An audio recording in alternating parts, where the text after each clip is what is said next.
Moderate face of Germany's AfD steps down as party shifts further right. The co-leader of the far-right Alternative for Germany, AfD, has announced he is standing down after losing a long-running power struggle with hardliners in the party.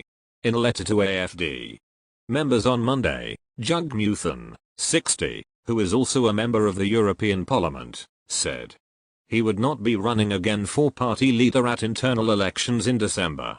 Muthen, a former economics professor, has been co-leader of the AfD since the summer of 2015 and represented its more moderate face. But he was increasingly at odds with other senior figures in the AfD, such as Alice Weidel and Tino Kruppalla, leaders of the party's parliamentary group, who are backed by influential hardliners, particularly in Eastern Germany. In his letter to party members, Muthen described an incredibly demanding time as leader that had been marked by some hardships and disappointments. He vowed, however, neither to fall silent nor to stop my political work, without specifying what that might be. Tensions and divisions have riven the AfD for years. Muthen led a long-running campaign against the Wing, a hard-right movement within the party that was formed in 2015, and he was behind a successful attempt to expel one of the Wing's most prominent members, Andreas Kalbitz, from the AfD in 2020.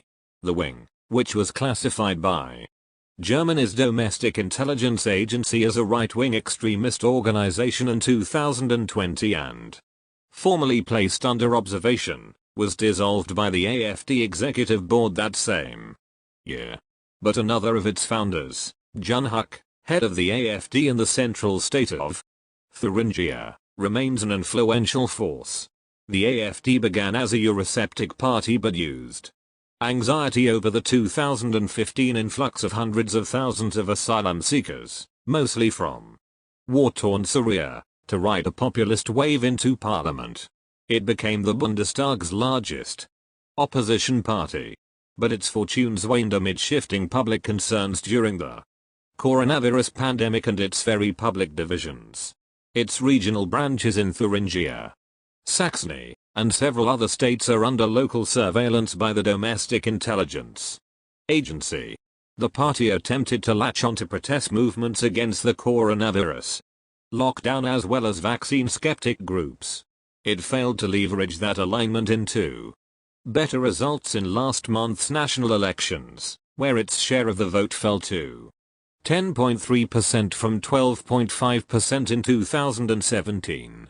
The election outcome led to a very public split between Muthen on the one hand and Weidel and Kruppalla on the other.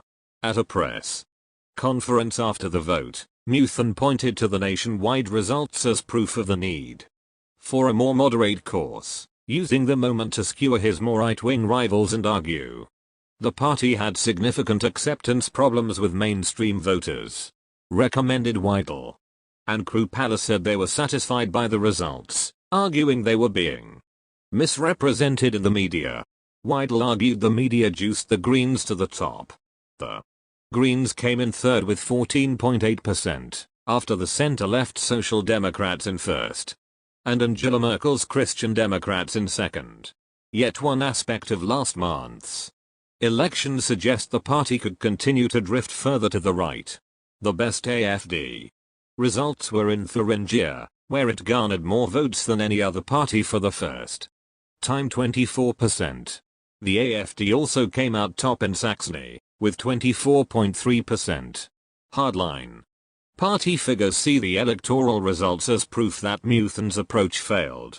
They argued that they adopted the more moderate style he called for in the campaign, using softer speaking voices in stump speeches and less aggressive campaign posters under the slogan Germany but normal. Muthen is not the first AfD leader to step aside over similar disputes. In 2017, the then party leader Frauke Petry stepped down immediately after the Bundestag election, also over concerns that it was not distancing itself enough from hardline nationalists.